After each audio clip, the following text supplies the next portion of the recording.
మన ఎదురుగా వేరే వాళ్ళకైతే కేజీ రూ. 15. హాయ్ ఫ్రెండ్స్ అందరికీ మనమైతే ఈరోజు కొత్త వ్యాపారం చేయబోతున్నాం. అంటే వ్యాపారమే సరుకు కొత్తదనమాట మన వ్యాపారంలో. ఇవి చూస్తుంటే ఏమనిపిస్తుంది మీకు తొందరగా చూసి తెల్లవైతే కర్బూజా పండ్లు, ఇట్లా పసుపు కలర్‌లో ఉండేవైతే గనుక తొందరగా చూసి తెలియని వాళ్ళు దోసకాయలనే అనుకుంటారు. ఎందుకంటే సాంబార్‌కి ఎక్కువగా వాడుతుంటారనమాట ఇవి. కానీ దోసకాయలు కాదు కర్బూజా పండ్లే ఇవి. గత 3 రోజులుగా మనమైతే సరుకు మార్చాలని చాలా ప్రయత్నిస్తున్నాం గానీ మనకు రేట్లు కుదరక ఆ క్వాలిటీకి ఆ రేటు పెట్టలేక మనం వేరే కొత్త సరుకయితే కొనలేదు. ఈరోజు మాత్రం ఇది దోసకాయలు అంటాను. ఈ కర్బూజా పండ్లయితే కొనేసినాం అనమాట. మొత్తం మనం 10 కేజీలే కొన్నాం. ఎక్కువైతే కొనలేదు. ఎందుకంటే మన వ్యాపారంలో కొత్త సరుకు కాబట్టి ఫస్ట్ పోతదా లేదా అని చూసుకోవాలి కదా! అందుకే 10 కేజీలే కొన్నాము. ఒక బాక్స్ తెచ్చుకొని ఉంటే బాగుండేది. కానీ మనం ఎక్స్‌పెక్ట్ చేయలేదు ఈరోజు కర్బూజా స్టాక్ వస్తది యెల్లో కలర్‌దే అని చెప్పి. అందుకే మామూలుగా పప్పాయి పండ్లకి ఒకటే బాక్సే పట్టుకొచ్చినాము. ఇక్కడ కర్బూజా పండు చూసేసరికి ఇంక సంచి అది రూ. 10 అనమాట. ఈ సంచి కొనాలంటే ఆ సంచి రూ. 10 కొనుక్కొని మరి కర్బూజా పండ్లు తీసుకున్నాము. మార్కెట్‌లో సరుకయితే పెద్ద మొత్తంలో ఏం లేదు. అన్నీ కూడా నామాత్రంగా మామూలుగానే ఉంది. అందుకే మనం తొందరగా ఇంటికొచ్చేసినాము. మొత్తం మీద మన వ్యాపారంలో 3 రకాల పండ్లయితే ఉన్నాయి ఈరోజు. నేనైతే చాలా సార్లు అనుకునేదాన్ని కనీసం 4 రకాలైనా అమ్మాలి అని. 4 రకాలు కాకపోయినా 3 రకాలైనా వచ్చినాయి సంతోషం. ఇదైతే గనక నేను కర్బూజా అని చెప్పేసి ప్లేట్ మీద రాసి పెట్టేసిన. ఎందుకంటే చాలామంది 95% మెంబర్స్‌కైతే తెలీదు ఇది కర్బూజా అని చెప్పేసి. ఎందుకంటే ఈ మధ్యనే వస్తుందనమాట మార్కెట్‌లోకి అది. మామూలుగా అయితే గనక దోసకాయలు ఆ కలర్‌లో ఉంటాయి. ఇంతకుముందు స్టాక్ ఒకసారి అయితే వచ్చింది. పెద్ద సైజు కాయలు వచ్చినాయి అప్పుడు. కానీ ఇప్పుడు చిన్న సైజు కదా అందుకే కన్ఫ్యూజ్ అవ్వకూడదని చెప్పేసి నేను కర్బూజాని రాసి పెట్టేసినాను. ఇంక మళ్ళీ రాస్తే ఒకటే ఎట్లా సరిపోతుందని చెప్పేసి మళ్ళీ ఇంకొక కాయ కట్ చేస్తున్నాను అనమాట. వ్యాపారంలో సరుకు అమ్మడానికి తెచ్చుకోవడం మాత్రమే కాదు, తెచ్చుకున్న తర్వాత కొన్ని చిన్న చిన్న చిట్కాలు కూడా చేయాల్సి ఉంటుంది. ఇప్పుడు ఇట్లా కట్ చేస్తేనే కొంతమందికి తెలుస్తుంది. ఒకవేళ కట్ చేయకపోతే తెలీదు కదా! చాలామంది దూరం నుంచి చూసి ఒకవేళ వాళ్ళకి తెలుగు అర్థం కాకపోయినా, ఒకవేళ ఏమి చదువుకోకున్న వాళ్ళు చూసినా ఏదో రాస్తున్నారులే అని చెప్పేసి వెళ్ళిపోతారు కదా! అదే ఇట్లా కట్ చేసి పెట్టినాను అనుకోండి, ఇవేమి పచ్చ కలర్‌లో ఉన్నాయి, పసుపుగా ఉన్నాయి, కర్బూజా పండ్లు అని చెప్పేసి చూడ్డానికైనా వస్తారు కదా! అందుకే అట్లా కట్ చేసినాను. చిన్న చిన్న చిట్కాలన్నమాట అవి. చేస్తూ చేస్తూ మనకి అర్థమైపోతది. చేస్తూ మనకొస్తాయి గూడా అట్లాంటి ఐడియాలు. ఇప్పుడు దీన్ని మనం కస్టమర్‌కి ఏ రేట్‌కి అమ్ముతామా అంటే, మనం కొన్నదైతే గనక వాళ్ళు రూ. 22 చెప్పినారు. మనం బేరం ఆడి రూ. 19కి తీసుకున్నాము. మనం 10 కేజీలు ఒకేసారి తీసుకున్నప్పుడు అక్కడ 10 కేజీలు ఒకేసారి తూకం చేస్తారు. కానీ ఇక్కడ మనం కేజీల ప్రకారం అమ్మినప్పుడు ప్రతిసారి ఎంతో కొంత తూకం అనేది వెళ్ళిపోతది కదా! ప్రతి ఒక్కరు గూడా కేజీనే తీసుకోరు. హాఫ్ కేజీ తీసుకునే వాళ్ళుంటారు. కాల్ కేజీ అంటే చిన్నది ఒక సింగిల్ పీస్ తీసుకునే వాళ్ళు గూడా ఉంటారు. దీన్ని మనం ఇప్పుడు కేజీ రూ. 40, రూ. 100కి 3 కేజీలు పెట్టుకోవాలి. రూ. 100కి 3 కేజీలు అంటే ఏంటంటే గనక ఒకేసారి 3 కేజీలు వెళ్తాయి కదా! అదే కేజీల ప్రకారం తీసుకుంటే ఎంతో కొంత తూకం ఎక్కువ వెళ్ళిపోతది. అందుకే కేజీ రూ. 40 ఫిక్స్ పెట్టేసుకోవాలి. రూ. 100కి 3 కేజీలు పెట్టాల.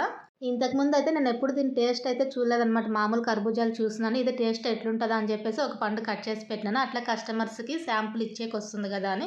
ఎందుకంటే కొంతమంది కొంచెం ఫస్ట్ టైమ్ గదా బాగుంటుందో లేదో అని చెప్పేసి తీసుకోరు గదా! అట్లాంటి వాళ్ళకి ఒక పీస్ కట్ చేసి శాంపుల్ ఇస్తే బాగుంటే తీసుకుంటారు. బాలేకుంటే తీసుకోరు కదా! అందుకే ఒకటి కట్ చేశాననమాట. టేస్ట్ అయితే పర్లేదు.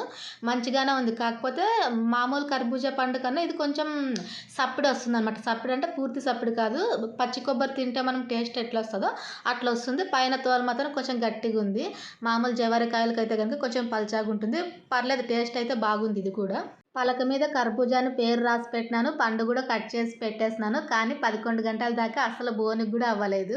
మధ్యాహ్నం 12 గంటల నుంచి బోనికి అవ్వడం స్టార్ట్ అయిందనమాట. అప్పుడు స్లోగా హాఫ్ కేజీ, కేజీ అట్లా వెళ్తుంది. ఒకరు మాత్రం రూ. 100కి 3 కేజీలు తీసేసుకున్నారు. మామూలుగా ఎప్పుడైనా వ్యాపారం స్లో అయితే ఇంత టెన్షన్ పడేదాన్నే కాదు గానీ, ఈరోజు మాత్రం పొద్దున్న 11 గంటల దాకా చాలా టెన్షన్ అయిపోయిందనమాట బోనికి కాకపోయేసరికి కర్బూజాలు. ఎందుకంటే మా ఆయన వద్దని చెప్పినారు ఫస్ట్ దాన్ని. నేను బలవంతం చేయడం వల్ల కొన్నారు అది గూడా.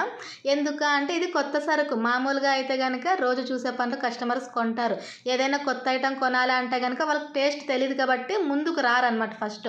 కొనాలా వద్దా అని 50, 50 ఉంటారు. అది బాగుంటదో లేదా అని చెప్పేసి. మనకైతే గనక ఈరోజు పపాయ పండ్లు కేజీ రూ. 18 పడింది. తక్కువగానే పడింది. అరటి పండ్లయితే గనక రూ. 380 వేసినారు.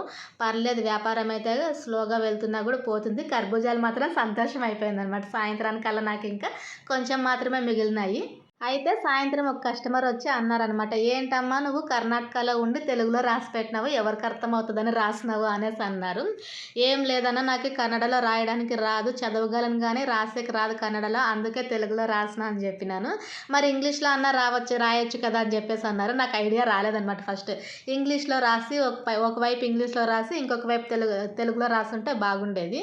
అయినా పర్లేదులే ఇంకా అయిపోయాకొచ్చినాయి కదా! కొన్నే ఉన్నాయి అనుకున్నాను. ఫైనల్‌గా అయితే నాకు ఇవి సేల్ అయినందుకి చాలా సంతోషం అయిపోయిందనమాట నాకు. ఎందుకంటే ఇంతకుముందు అసలెప్పుడు గూడా ఇట్లాంటి కర్బూజాలయితే అమ్మలేదు. ఇదే ఫస్ట్ టైం మనము మన వ్యాపారంలో కర్బూజాలు తీసుకొచ్చి అమ్మేది. మామూలు కర్బూజాలు సీజన్‌లో అమ్మాం కానీ ఇవి తీసుకురాలేదు. అయితే మార్కెట్‌లో వీటిని మనం కొనేటప్పుడు వేరే వాళ్ళైతే గనక 50 కేజీలు తీసుకున్నారు. వాళ్ళకొచ్చేసి కేజీ రూ. 15 వేస్తున్నారు. ఇంకొకరైతే 100 కేజీలు తీసుకున్నారనమాట. వేరే ఆటోలో మనం కొన్న ఆటోలో కాదు. 2 ఆటోలొచ్చినాయి.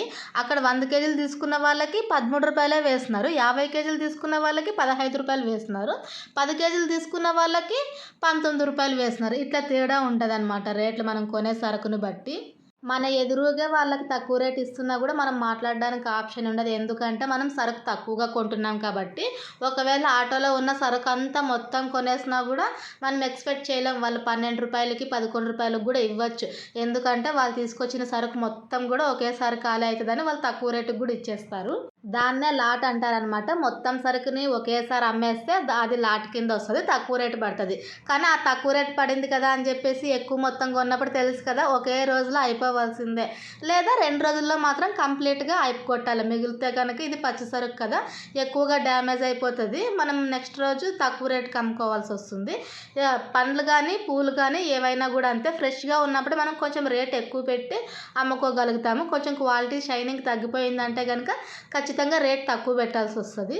రాత్రి 7 గంటలప్పుడైతే గనక ఒక కస్టమర్ 3 రకాలు కొనేసినారు. కర్బూజా కొన్నారు, పపాయ కొన్నారు, అరటి పండ్లు గూడా కొన్నారు. మనకి ఇంకెక్కడ లేని ఆనందం అయిపోయిందనమాట. కర్బూజా పండయితే గనక ఒక్కటి గూడా మిగల్లేదు. మొత్తం అమ్ముడుపోయింది గదా అని జెప్పేసి. ఇంక 8 గంటలప్పుడైతే కొంచెం స్లో అయిపోయింది. మామూలుగా అయితే 6 గంటల నుంచి 8 గంటల దాకా కొంచెం బిజినెస్ రన్నింగ్ ఉంటదనమాట. ఎందుకంటే కొంచెం ఎక్కువ జనాలు తిరుగుతుంటారు ఆ టైంలో. కానీ ఈరోజు 8 గంటల కల్లా కొంచెం స్లో అయిపోయింది వ్యాపారం అయితే. నేను 8:30 కల్లా ఇంటికొచ్చేసిన. మా వారైతే ఇంకా 9:30కి బండి తోసుకొచ్చినారు. అరటి పండ్లయితే కొంచెం మిగిలినాయి. పప్పాయి పండు కూడా మిగిలింది. కర్బూజా మాత్రం ఫుల్ క్లియర్ ఏం మిగల్లేదు. ఒక 2 రోజులు వ్యాపారం స్లో అయిపోయి కొంచెం డల్ అయిపోయింది. ఈరోజైతే పర్లేదు గానీ వ్యాపారం అయితే గనక మంచిగానే ఉంది. కాకపోతే సరుకయితే మొత్తం అమ్ముడుపోలేదు. పప్పాయి పండయితే ఒకటే మిగిలింది. అరటి పండ్లు మాత్రం మిగిలినాయి. ఇవి గనక అయిపోయుంటే గనక ఇంకొంచెం మనకి ఎక్కువ లాభం వచ్చేది. ఈరోజైతే గనక మనకి 3 రకాలు అమ్మినందుకు గాను రూ. 620 లాభం వచ్చి ఇంకా ఇంత సరుకు మిగిలింది. ఈ సరుకు మొత్తాన్ని మనం రేపు అమ్మితే గనక ఇది గూడా మనకు లాభమే. కాకపోతే రేపటి వరకు ఈ అరటి పండ్లయితే గనక పూర్తి పండయితాయి గదా! ఉదిరిపోతే ఇంకా చాలా తక్కువ రేటుకి అమ్ముకోవాల్సొస్తది. ఈ మధ్యన పప్పాయి పండ్లు అన్నీ గూడా పెద్ద సైజు వస్తుండేసరికి నేనైతే కొంచెం తక్కువైపోయింది పప్పాయి పండు తినేది. ఇంక ఈరోజు మిగిలిందని చెప్పేసి ఈ పండుని కట్ చేస్తున్నాను. గింజలు ఎక్కువ ఉండేటివి, స్వీట్ ఎక్కువ ఉంటుంది దాంట్లోన. అందుకే కొంచెం పెద్ద సైజు తీసుకోవడానికే ఇష్టపడతారు చాలామంది. చిన్న సైజు దాంట్లో అయితే గనక గింజలు తక్కువ ఉంటాయి కాబట్టి. పండు మాత్రం చాలా స్వీట్ ఉంది ఇదైతే గనక. ఇదేనండి ఈరోజు వ్యాపారం. వీడియో నచ్చితే ఒక లైక్ చేయండి ఫ్రెండ్స్. సబ్స్క్రైబ్ చేయండి. Thank you for watching. Bye bye.